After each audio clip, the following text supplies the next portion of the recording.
Good day. This morning we're going to be talking to Buzz Artiano, who is the CEO of Buildex, and we're going to be talking all things ADU, which is a big buzzword now. Welcome. Good morning. Good morning. So, can you start by just defining what is an ADU? So an ADU is short for accessory dwelling unit, and even though it says accessory dwelling unit, there are many ways an ADU can qualify. So you can have an ADU inside, built inside your existing dwelling. So take over a partially finished lower level, add on to a room or edit a room that you already have. You could add an addition to your existing house, and that could be your accessory dwelling unit, or it can be detached somewhere on your primary lot, and that would, all those three things are accessory dwelling units. Okay. And is that a legal term? It is. Okay. It's a state designated term that ties directly into the law that was just passed. Okay. And that law states what? That law states as of right on February 2nd, which is a Sunday, Yep. that as of right on any single family lot in Massachusetts, statewide, you have the right to construct an accessory dwelling unit. As of right, no questions. You do have to meet some criteria. Right. Okay, so it states that the size of the accessory dwelling unit can be 50% of the main dwelling unit, Okay. up to 900 square feet. So if you have a 1,200 square foot primary house, you can build a 600 square foot ADU. Okay. If you have a 1,900 square foot house, you can build a 900 square foot ADU. Got it. Most towns, you are not going to be able to exceed the 900 square feet. There are towns that have already had legislation passed locally for ADUs that allow larger square footage. For instance, Bourne, the town of Bourne, allows up to 1,500 square feet. Wow. Based on a formula. That formula is different in Bourne. Generally, though, you're going to be limited to 900 square feet. Okay. And when you build the additional unit outside your main structure, if you're on a very small lot, does that cause problems with lot lines and setbacks? So some of the criteria are size of the unit is based on the primary dwelling. Okay. You need to meet the setbacks. Now, if you don't meet the setbacks, there is relief that you could go to the Zoning Board of Appeal if you need a few feet or 5 feet to make it work. I think you have a case for that. Okay. Okay. You need to figure out how you're going to get power, water, and how the sewer and or septic is going to work. The sewer and septic is generally the biggest variable, especially septic. Yeah. Okay. What are the key benefits of ADUs for homeowners and the community as a whole? So again, this has been around a long time in California and Oregon, okay? And so it's been well studied what happens. So I've interviewed and spoke with about 150 people so far. All these things have been consistently said to me. So scenario number one, parents live somewhere between 10 minutes to 200 miles away in the original family home, okay? One of the parents is getting sick, or both is sick, or one has recently passed away, okay? Daughter or son lives somewhere here in Massachusetts, and the parents or parent that's left says, I don't want to own this big house anymore. I'm getting older. I don't get to see you much. Yada, yada, yada. I want to move closer to you. Now, years ago, when that would happen, up until recently, you would say, okay, we're just going to go this weekend, go to open house, and find a little ranch house or find a little condo down the street, and we're going to buy that. We're going to sell your house. You're going to buy this little house or this little condo, and you're going to live 10 or 15 minutes away, and everyone will be happy. There's nothing to buy. Exactly. Okay? There is nothing to buy. Okay? Trust me, I look every day. Yeah. Yeah. Okay? Yeah. So now, with the accessory dwelling unit, mom can sell her house, take the money, we build an ADU in the backyard, side yard, wherever, or attached, depending on the situation. Mom moves in. Everybody's together. Right. Okay? Right. That's the first scenario they hear a lot of. Okay. Okay, second scenario is the reverse of that.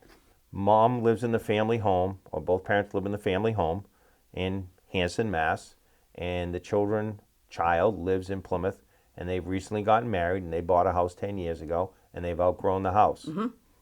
The family home is much larger. They say, hey, mom and dad, we're going to sell our house and buy this house from you, okay?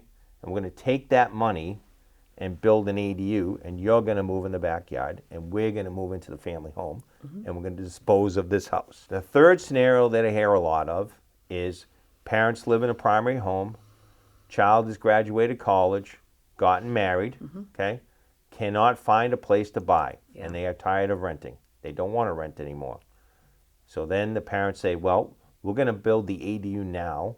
You're going to live in that for a while, and then eventually we're going to flip, and we're going to go move in the ADU, and the child's going to move into the primary house. Okay.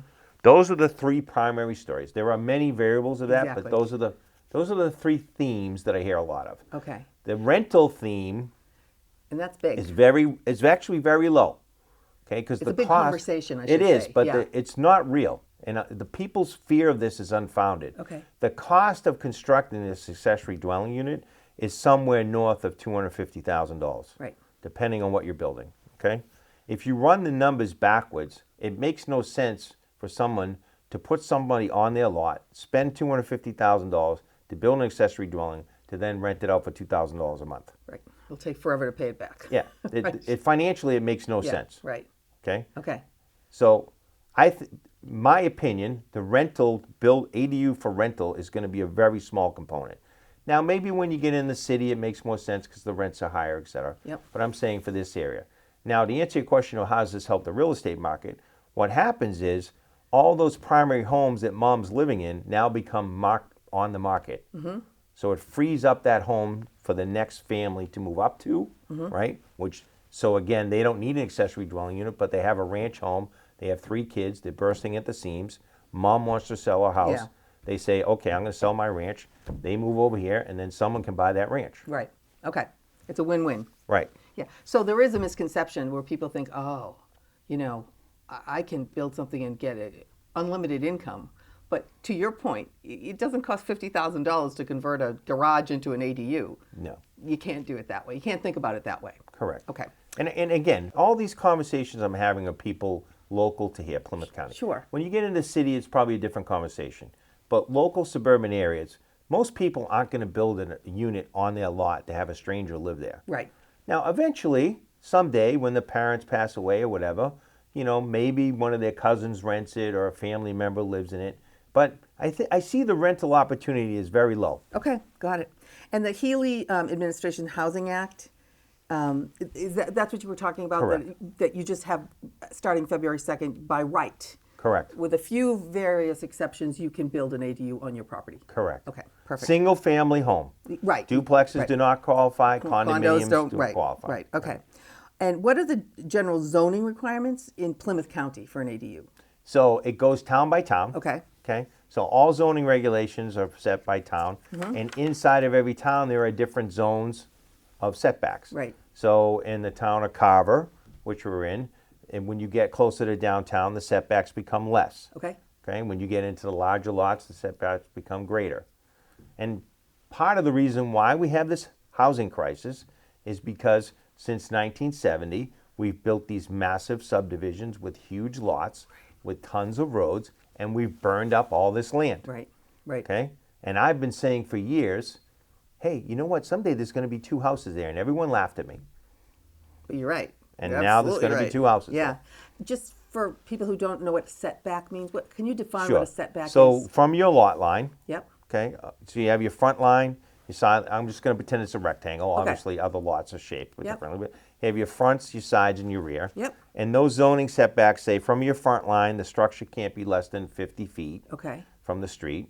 Okay, so you can be, 55, but you can't be 45. Okay. From the sides, it can be anywhere from 10 to 30 feet. Okay. Okay, depending on where you're at. And then the back can be from 10 to 50 feet as well. Okay. You can't be right on your lot line. That's the point. Not as of right. Okay.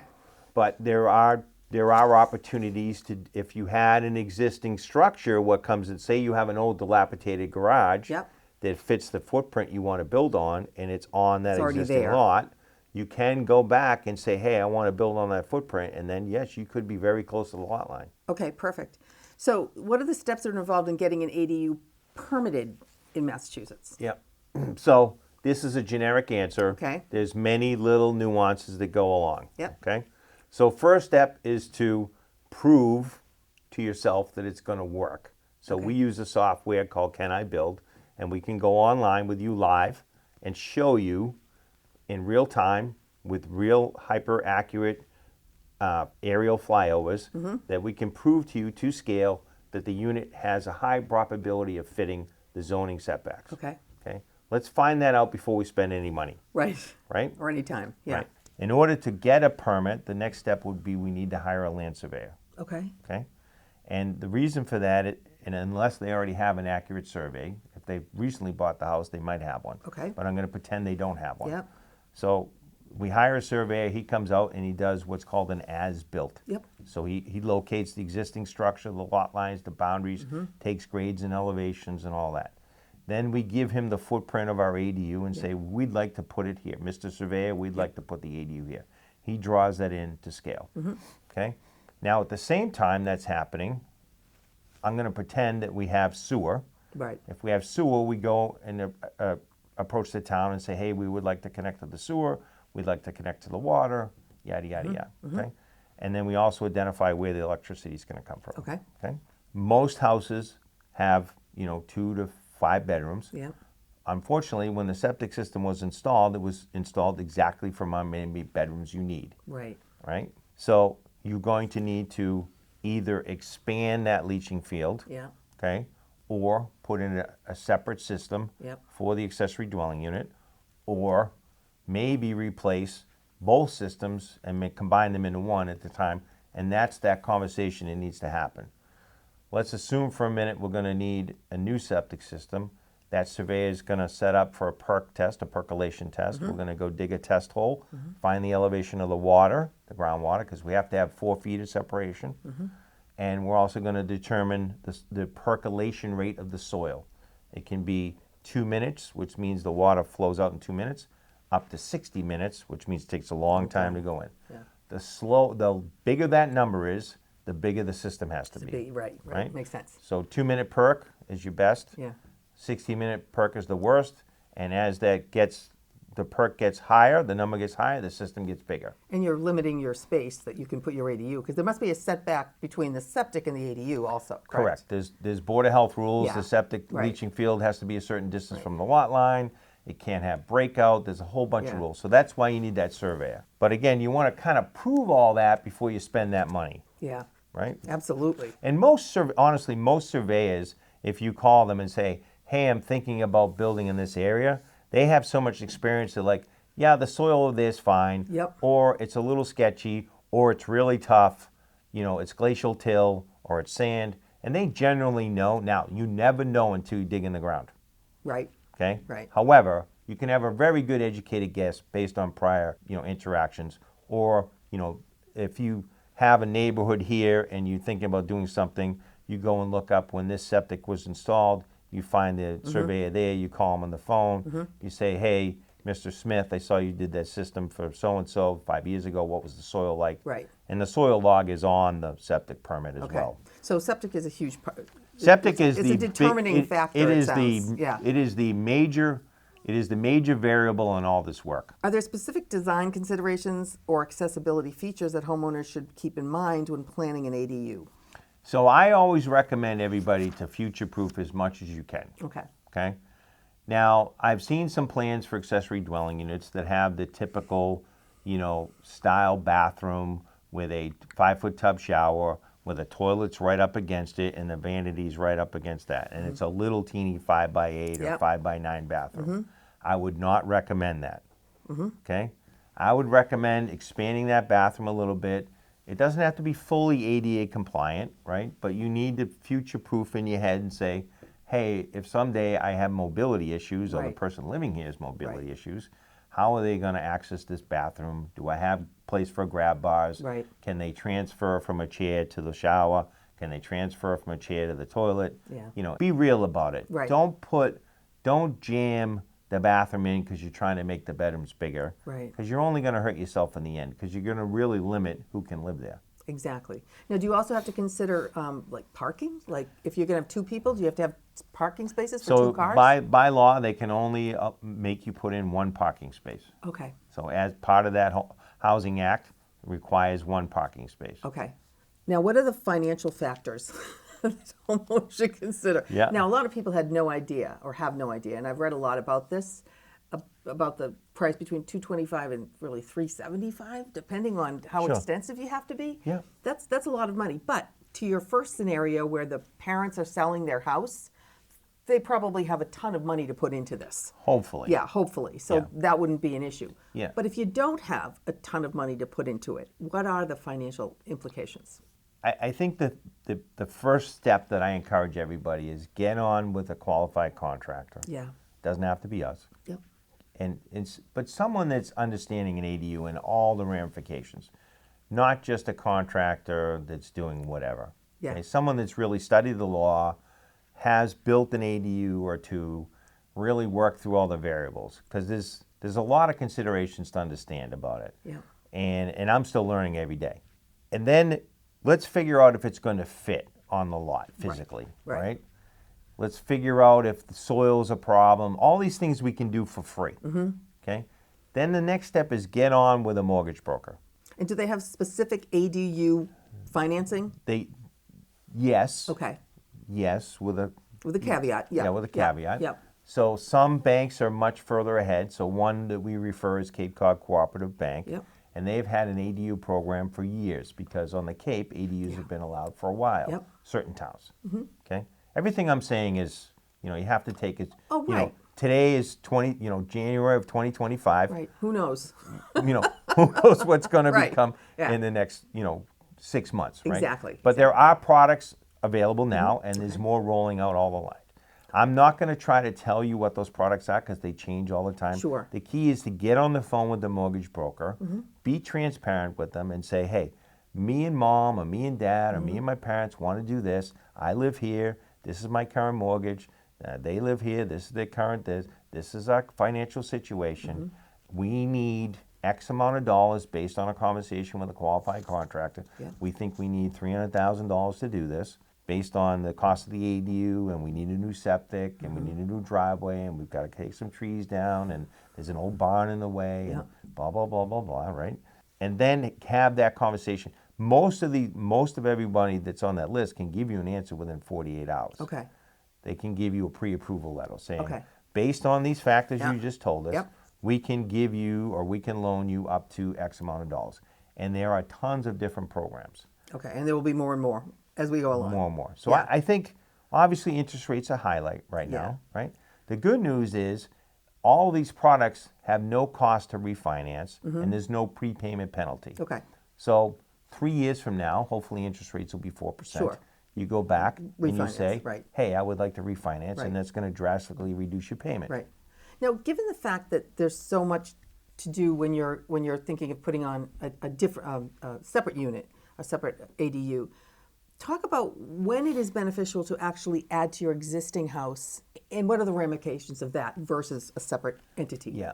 What I say to people is lean towards a detached unit. Okay. Why is that? It gives you a little bit of separation.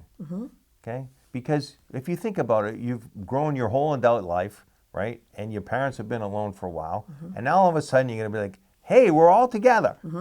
Right? And that's a clash of family. Right? I like the fact, I have my own little house. I'm going to go in the back.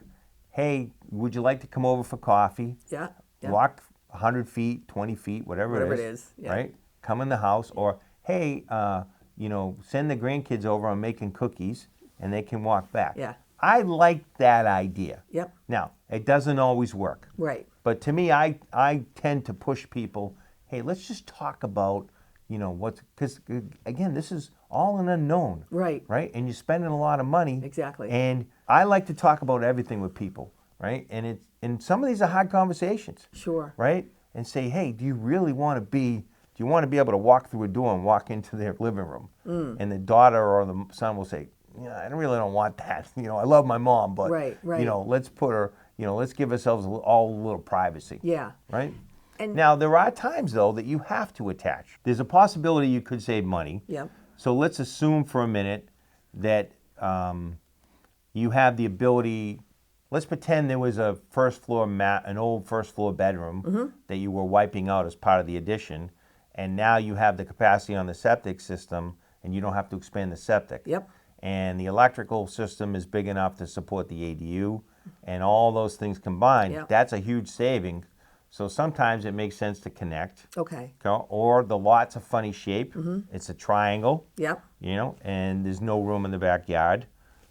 So there's a lot of variables that you have to consider. Okay. Many, many variables to consider. So what we're talking about, this scenario where you're actually a doorway away from mom, that used to be called the in-law.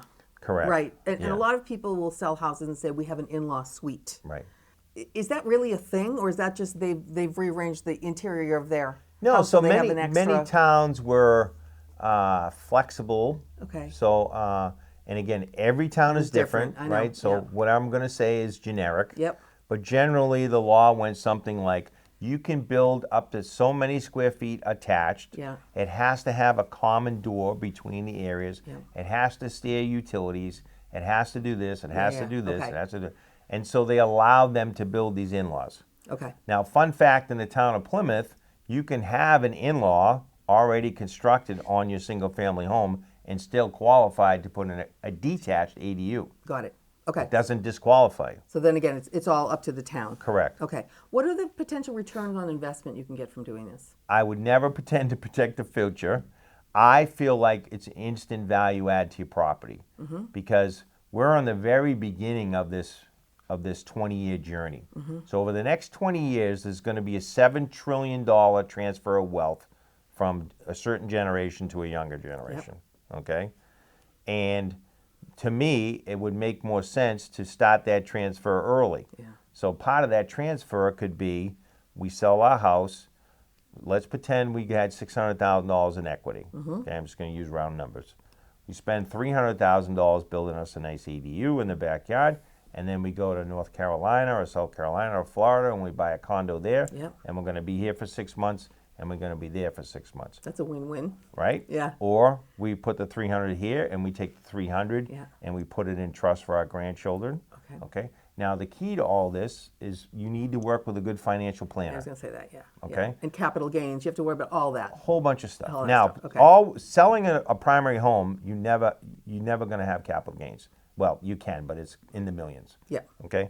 So the average person selling their primary home, that money comes out tax-free. Okay. Now, but you need to be smart with it. You need to go see a financial planner because there's lots of ramifications about how it might make sense to take a mortgage and then put that in an investment and pay the mortgage from the investment. There's a lot of moving pieces. Right. But I would, and every situation is It's different. totally different. Yeah, we Right. talked about that before we even started this conversation. Okay. What about some common challenges that, aside from, we've talked about quite a few, are there any we haven't hit on yet? Yeah, biggest ones are sewer, Yeah. septic, Yep. water, where the water's going to come from, how we're going to get electricity. Just as a sidebar, I want everybody to understand all of these units have to be 100% electric. So it's electric Oh, stove, they can't have oil or gas. no fossil fuel. So July 1st of 2024, Okay. state of Massachusetts outlawed fossil fuels. Right. Okay. Now again, I'm speaking in generalities. There's some fine tuning in there, but generally, in order to get this permit, you need to build this accessory dwelling unit all electric. Okay. So you're going to have a heat pump system for your heating AC. Yep. You're going to have an electric hybrid water heater, which is essentially electric water heater with a heat pump built on top of it. You're going to have an electric stove, and you're going to have an electric dryer. All that being said, you need about 125 amps to run that. Yeah. So if you're going to need to run generally a new service. I was just going to say, you can't really piggyback off your house unless you have an extraordinarily huge service Well, in your you house. could have a small ranch that's propane, Yeah, all yeah. propane dryer, propane stove, propane heat, Yeah. and the electric load's very low, Yep. and they have a 200 amp service. You may be able to pull the 120 amps you need Okay. for the ADU. Okay, perfect. See? And the water is just, the water line that comes, the main that comes into the house, don't they just extend it? You can. Okay. So you can come off the well. You can come off this town water. Yep. You can maybe run a new water line. There's a lot of variables, Okay. and it depends on how separate you want the utilities. Right, okay. Or Right. if you even do. Yeah, Right. or if you even do. Okay. There's no requirement to have them separate. Okay, I was going to ask you that. But generally, most clients that I met with want the utilities separate for a whole host of reasons. Okay. Solar panels, can you put solar panels on the roofs of these? Absolutely. Okay. Yep, so you have the ability to make this as energy efficient as you want. Okay, great. Okay, now as you increase the energy efficiency, the cost obviously goes up a little bit, Yep. right? But you have, it's very, I wouldn't call it easy, but it's very simple to make this what's called a net zero structure. Solar panels on the roof, heavy insulation, high efficiency appliances, etc. Right. You could easily get to a net zero. Okay. Getting carbon neutral is very difficult because there's a lot of Yeah. concrete. So, Yeah. but net zero is definitely doable. Okay, perfect. And how long typically will it take from permitting all the way through? Here, open the door. Yeah. So I generally tell people that first 60 days is, surveyor, perk test, all those things, right? Then we go file for a building permit. Let's pretend it's February 3rd or beyond. We go file for a building permit. Assuming we have everything correct and we have all our ducks in a row, they have 30 days to issue or deny. So then they issue the permit. Now we need to go build it. Okay? Do they need construction plans? They do. They need a full set of plans. Right, to do the permit, right. They need if it's a septic system, we need a Board of Health approval. Yeah. If it's a new well, we need the well Yep. installed, we need the water Yep. test, full set of building plans, Yep. cross-section, structurals. Yep. We need a home energy rating certificate from a home energy rating company saying this is going to meet the new energy requirements. All those things are required as part of that permit. All Okay. licenses, Okay. all insurances, Yep. all those things come Okay. in. So as far as permitting, when you say you have to have your plans done, do you need plans done by a licensed architect, or can someone who's in the construction industry do it? It would depend on the complexity of the structure. So if you're building the same plan over and over again, typically you've got that plan worked out, Okay. and you can submit it as is. If you're building something a little more elaborate or something more design oriented to fit the existing structure, and some of this is budget driven, then you will see architects get involved. I am working with a couple architects now to try to come up with 3 or 4 standard plans with some different elevations, so that people have something to pick from, so it's already kind of pre-designed. That makes sense. Right, and what that allows us to do is have all that pre-priced. Right. So when they say, okay, well, we want, again, this is made up, we want that, Madison exterior, we say, okay, that's going to cost an extra $3,800. Okay. Does this have to be one level? Can there be a basement in it? Can there be a second floor? Yep. So again, some of this is being worked out. So what I'm going to tell you right now is true today. Okay. So generally, the agreement is the square footage is measured the outside of the perimeter of the walls. Okay, not the living space. Well, it says living space, but the question is, what is living space? Right. And it's a little loosely defined. Yeah. So right now, the square footage, most towns are treating the square footage of the outside perimeter of the foundation. Okay. Okay? They're not counting the basement. Okay. Okay? I've got a verbal from a couple building inspectors that the stairway down to the basement wouldn't count towards the square footage. Okay. Because it's not considered livable. Okay. You can take the square footage and stack it on top of each other. Okay. So you could have 400 feet and 400 feet. Okay. Or You're still under your 450 and- 900. Right, Okay. or 450 and Yep. 450. Okay. Okay? I saw somewhere that you should not build one of these on a slab. I would highly recommend not doing Not it. doing it. Okay? You're going to be miserable. The floor's always going to be cold. Okay? Now, years ago, when we were allowed to use propane or fossil fuels, we could heat that slab with radiant tubing. Yeah. Okay? We You can't do do it that anymore. with it. Well, Okay. you can do it with electrical, but you will go broke doing it. Absolutely. Okay? Okay. All right. And again, like you said, we have to keep stressing the fact that things are changing daily. It's like AI. You can't ever know what is going on with AI because it changes yeah. every day. Yeah, but generally, don't ever build on a slab. You'll be Okay. miserable. Okay. And is there any problem with height with neighbors? I mean, like if neighbors say, look, I don't mind if you put a little thing, but I don't want a 2-story thing that I have to look at. So I'll just pick on the town of Middleborough right now. They Okay. just passed some local regulations, Yeah. and I believe some of them are going to be rejected by the Attorney General. Okay. And one of them was a height restriction. Oh. So you don't think there will be a height restriction? I think it's whatever the zoning says now. Okay. Okay. They actually said, I'm not going to say the square feet because I don't remember, but I read through what they passed, and there's some things in there that I felt did not meet the spirit of the Fair Housing Act. And one other question for if you add to your existing house, instead of building a separate unit, you have to have a separate exit? You have to have 2 exits?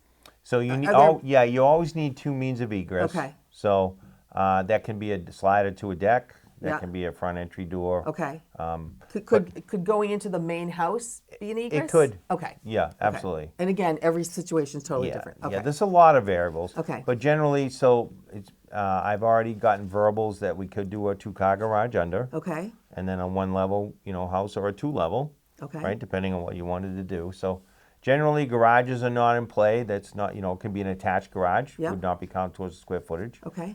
Farmer's porch would not be. Deck would not be. None of these things count towards the square footage. Okay. Is the ADU kind of like the mini houses that people are talking about now? Is that kind of just this? So tiny houses, Tiny houses, yeah. tiny houses are generally under 450 square feet. Oh, they're really little. Yeah, they're Okay. small. Okay. And that brings me to a good point. So a lot of people have asked me about building really small ADUs. It does not make any financial sense to go below 600 square feet. Okay. And let me tell you why. Because you still need to deal with the septic. Yeah. You still need a power line. You still need a water line. You still need a kitchen. You still need a bathroom. Yeah. You still need a foundation. You still need to dig a hole. All these things are minimum costs. Yeah. Right? So going from 600 to 500, there's a little bit of savings, Yeah. but it's not much. It's not worth it. And if Right. you want to future-proof yourself, leave your options open. Correct. Yeah. So Okay. I encourage people, if you have a 1,400 square foot house, build a 700 square foot ADU. Yep. Okay. Okay. Got it. It's not going to cost you incrementally that much more. All right. Are there established occupancy limits for ADUs?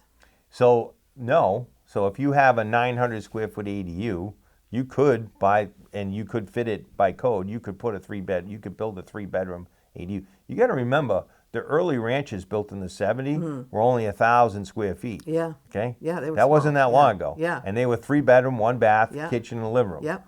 Right. And Yeah. there's tons of them all over this area. Yeah. Right. So it's only 100 square feet less. Right. So the bedrooms would be really small. Right. There's nothing that says that Now, can you have kids in an ADU? Sure, absolutely. Okay. So. they cannot be age restricted. Okay. They cannot be occupant restricted. Okay. They cannot be amount of people. Now, it's bedroom. It's got by bedroom count. Right. So if you have 2 bedrooms, then you're going to have to build a 2-bedroom septic.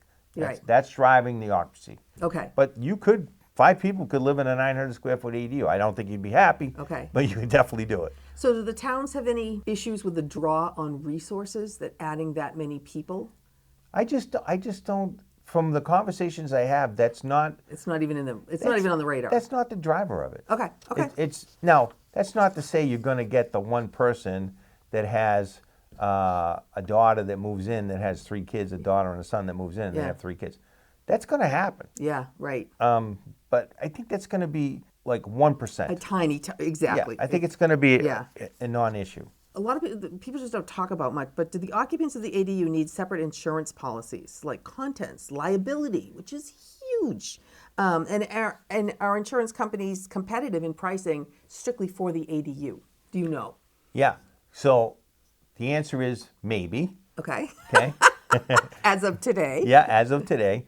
So the few that I've seen, the primary insurance listed as an accessory dwelling unit, and they insured it under the primary policy, but with its own value. Okay. So if you look at your insurance policy, if you have a garage, a detached garage, Yeah. it'll list that garage separately. As other structures. Other structures. And it's 10% of your.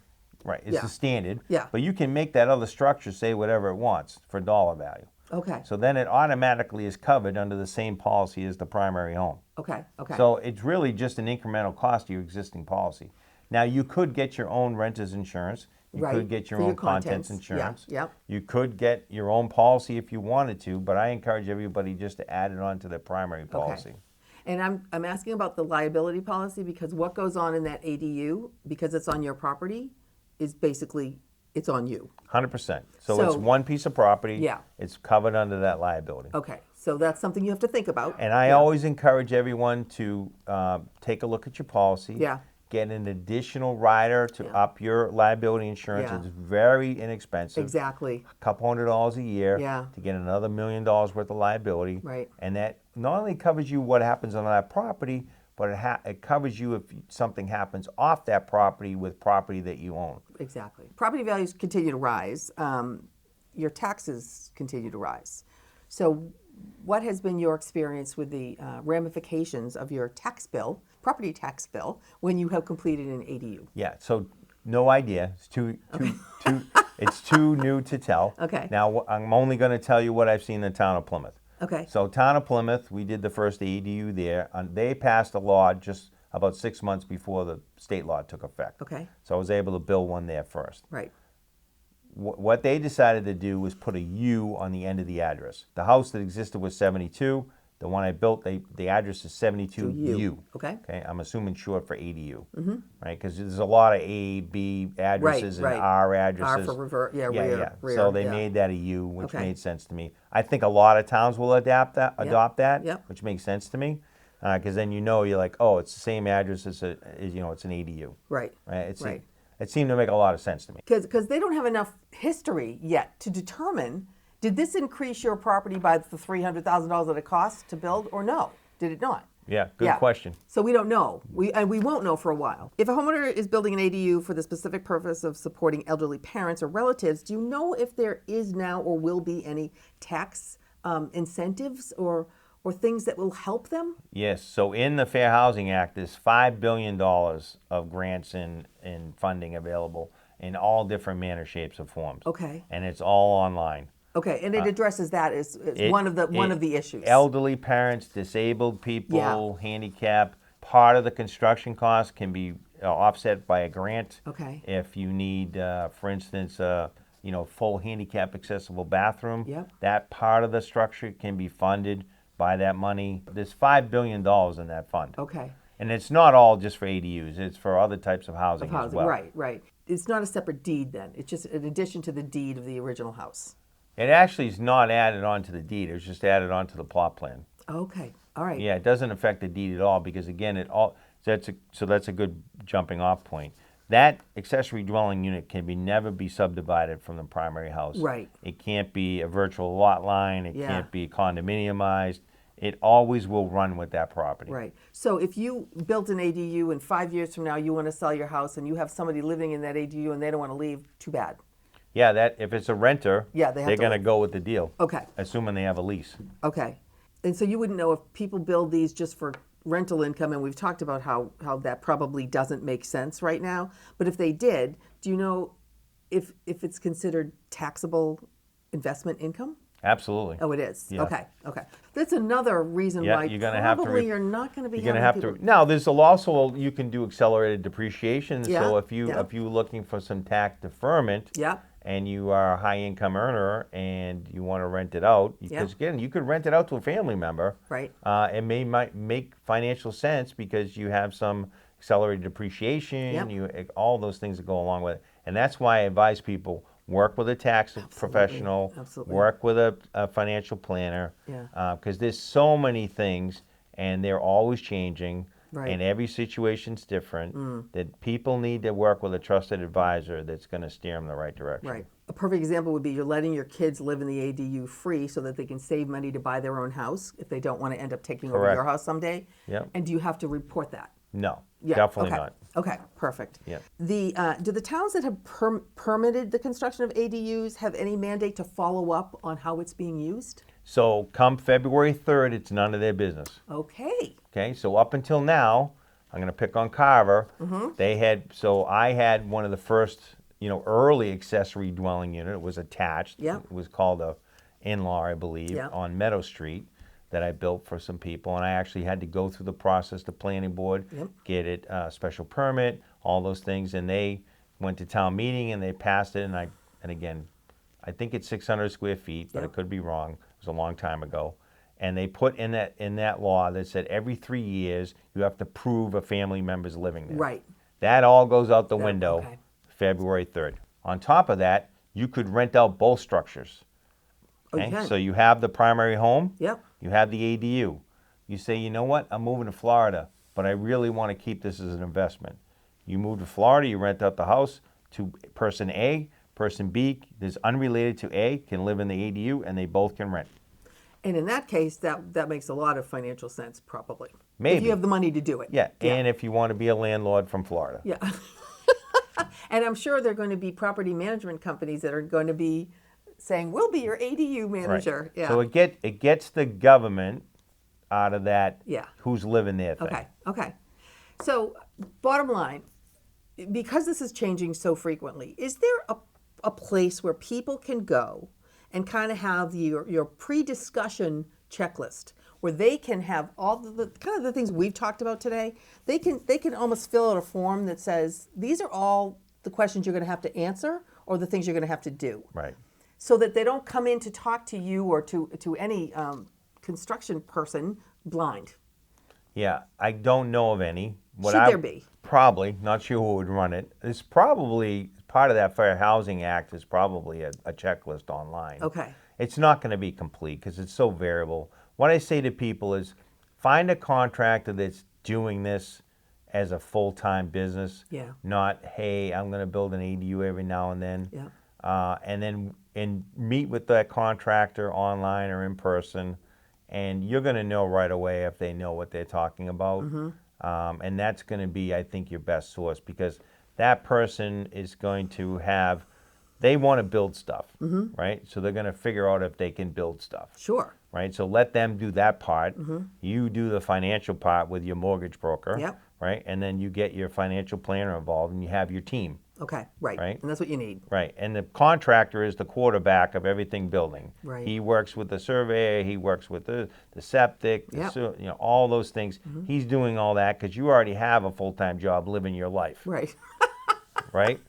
So you don't Hopefully. Yeah, and you don't need to experiment on, gee, should I do this or should I do that? right. And that's why you need to have a trusted professional Right. working with you. Right. Right? Okay. Yeah, makes sense. All right. To be continued, I'm sure. Yeah. So I think, follow up in 6 months and we'll have lots of stories to tell. Okay. Sounds great. Thank you. Thank you.